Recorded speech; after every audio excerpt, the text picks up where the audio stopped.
Jujutsu Kaisen season 2 episode 11। तो episode की starting होती है जहाँ पर हमने देखा था नानामी ने उन तीनों से उस कर्टन यानी तीसरे कर्टन को हटाने के लिए भेज दिया था जो कि सोर्सरर्स को रोक रहे थे।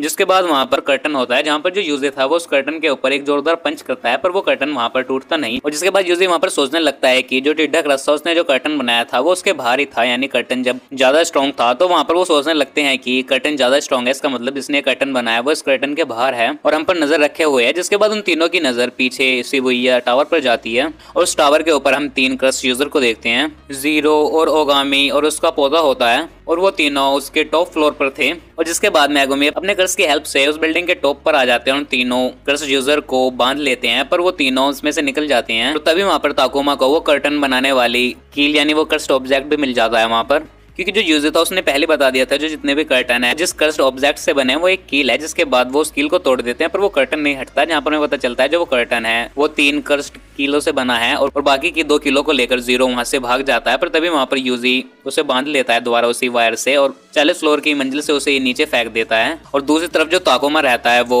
ओगामी और उसके पोते से लड़ने के लिए वहां पर तैयार हो जाता है। जिसके बाद जो ताकुमा रहता है वो अपने मास्क को नीचे करके वहां पर फाइट करने के लिए आगे बढ़ने लगता है। दूसरी तरफ हम यूजी और मेगुमी को देखते हैं जो कि जीरो की बॉडी के पास खड़े होते हैं और वो देखते हैं कि जीरो 40 फ्लोर से नीचे गिरा है पर उसे कुछ भी नहीं हुआ है। जिसके बाद जो मेगुमी रहता है वो जीरो को लड़ाई के लिए बुलाता है, जिसके बाद जीरो खड़ा हो जाता है वहां पर फाइट के लिए। दूसरी तरफ हमें एक फ्लैशबैक दिखाया जाता है जिसमें जो नानामी और ताओकामा थे वो वहां पर लंच कर रहे होते हैं और नानामी उससे कहने लगता है कि तुम आसानी से ग्रेड 1 में जा सकते हो पर तुम अभी तक गए नहीं। जहाँ पर वो बताता है कि जो नानामी है वो उसे अपना आइडियल मानता है और वो किसी भी सिचुएशन में फंसता है तो सोचता है कि अगर नानामी ऐसे सिचुएशन में होते तो वो क्या करते। और साथ ही वो कहता है कि जब वो उसे प्रमोट करेंगे ग्रेड 1 के लिए वो जब ही जाएगा। जिसके बाद सीन द्वारा प्रेजेंट टाइम पर शिफ्ट होता है और जिसके बाद जो ताओकामा रहता है वो अपनी कर्स्ड पावर का यूज करने लगता है ताकि वो जल्दी उन्हें हराकर यूजी और मेगुमी के पास उनकी हेल्प के लिए जा सके। दूसरी तरफ हम यूजी और मेगुमी को देखते हैं जो कि जीरो की बुरी तरह से धुलाई कर रहे होते हैं और साथ ही डिवाइन डॉग जो कि मेगुमी का होता है वो भी उसे मार रहा होता है, पर वहाँ पर जीरो को कुछ भी नहीं हो रहा होता है और जो जीरो है वो यूजी को एक कट मार देता है। और जहाँ पर यूजी और मेगुमी सोचने लगते हैं कि इसे इतनी धुलाई के बाद भी कुछ चोट क्यों नहीं लगी है,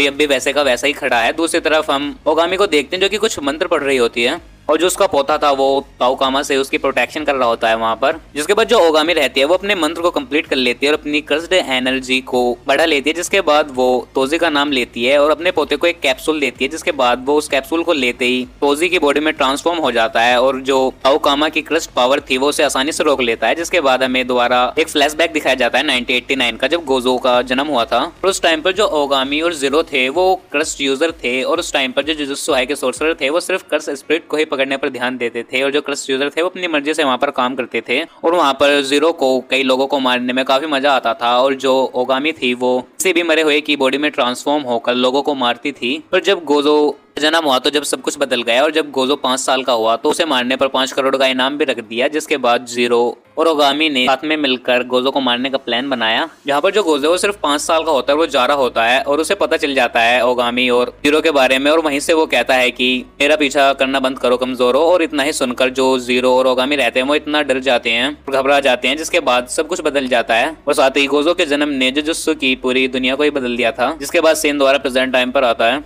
यहाँ पर हम जीरो को देखते हैं जो कि अब भी मेगुमी और यूजी से लड़ रहा होता है और साथ ही वो गोजो को सोच कर और ज्यादा गुस्से में उनसे लड़ने लगता है। यहाँ पर यूजी सोचने लगता है इसे एक भी खरोच क्यों नहीं लगी, जहाँ पर मेगुमी समझ जाता है कि इसकी कोई टेक्निक है। इसके बाद मेगुमी वहाँ पर एक झूठ बोलता है कि गोजो यहीं पर है, पर जो जीरो रहता है वो कहता है कि गोजो को सील कर दिया गया है। ये बात उसे पता है और अगर गोजो यहाँ पर होता तो वो यहाँ पर आता ही नहीं। और जहाँ पर मेगुमी को ये पता चल जाता है कि ये आदमी गोजो को नहीं हरा सकता। और जिसके बाद जो मेगुमी रहता है वो अपने रैबिट शिकिगामी से उस पर हमला करता है। जिसके बाद लाखों रैबिट्स जीरो को घेर लेते हैं और उसे कवर कर लेते हैं और जिसके बाद उनमें से एक रैबिट जीरो को धक्का भी दे देता है, जहाँ पर मेगुमी को उसकी टेक्निक के बारे में पता चल जाता है। दूसरी तरफ हम टावर पर ताकुमा को देखते हैं जिसके सामने तोजी खड़ा था, यानी ओगामी ने अपने पोते को तोजी में ट्रांसफॉर्म करा था। और जहाँ पर ताकुमा समझ जाता है कि ये कोई पावरफुल कर्स यूजर है। जिसके बाद ताकुमा उस पर अपनी कर्स पावर से हमला करने लगता है, पर इतने में ही जो तोजी था वो उसका मास्क हटाकर उसके पीछे पहुंच जाता है और उसकी स्पीड देखकर वहाँ पर ताकुमा हैरान हो जाता है। और जिसके बाद जो ट्रांसफॉर्म फॉर्म तोजी था वो उस पर के बजाने लगता है ताओकामा पर। और दूसरी तरफ हम जीरो को देखते हैं जो अभी रैबिट्स से घिरा होता है। वो सोचने लगता है कि वो शायद हम यहाँ से भाग चुके होंगे, पर इतने में सारे रैबिट्स गायब हो जाते हैं और उसके ऊपर एक एलिफेंट शिकिगामी आकर गिरता है, पर जीरो से भी संभाल लेता है। जिसके बाद मेगुमी उस समझ जाता है उसकी टेक्निक को, जिसके बाद वो दोनों मिलकर उस पर हमला करने लगते हैं। जो जीरो था वो उन दोनों को एक साथ संभालने के लिए वहां पर तैयार हो जाता है, पर जो मेगुमी था उसे वहां पर पता चल चुका था जो जीरो है उसकी जो पावर है वो इनवर्स कर्स्ड एनर्जी है। इसका मतलब अगर उस पर ज्यादा पावर से वार करेंगे तो उस पर कुछ फर्क नहीं पड़ेगा, पर वहीं अगर उसे कम पावर से मारे तो उस पर ज्यादा असर पड़ेगा। और साथ ही मेगुमी कहता है कि इसकी भी कोई लिमिट होगी कि कितनी कम पावर से इसके ऊपर वार करना है। जहाँ पर यूजी कहता है कि वो उसके ऊपर भारी और हल्के दोनों टाइप के वार करेंगे, पर वहाँ पर जीरो को पता नहीं चलना चाहिए कि उन्हें उसकी टेक्निक के बारे में पता है। जिसके बाद सीन द्वारा प्रेजेंट में हमें दिखाया जाता है जहाँ पर जीरो उन दोनों के हमलों को डोज कर लेता है, पर जो मेगुमी का फ्रॉग था वो जीरो पर हमला कर देता है, जिसकी वजह से वहां पर इंजर्ड हो जाता है जीरो। फिर भी जो जीरो था वो उन दोनों को खुद से अलग कर देता है, जिसके बाद यूजी था वो अपनी फुल कर्स्ड पावर में आकर उस पर हमला करने वाला होता है, पर फिर वो वहां पर अपने हल्के मुक्के का इस्तेमाल कर जीरो को बेहोश कर देता है। और इसी सीन के साथ इस एपिसोड का यहाँ पर एंड हो जाता है। तो आई होप आपको इस एपिसोड की एक्सप्लेनेशन पसंद आई हो, और हाँ अगर आपको इसके पिछले एपिसोड की एक्सप्लेनेशन देखनी हो तो उनकी लिंक भी मैंने इस वीडियो की डिस्क्रिप्शन में दे दिया, आप उन्हें भी कंप्लीट देख सकते हैं। तो इस वीडियो में इतना ही, मैं मिलूंगा आपको नई वीडियो में नई वेब सीरीज की एक्सप्लेनेशन के साथ। तब तक के लिए गुड बाय।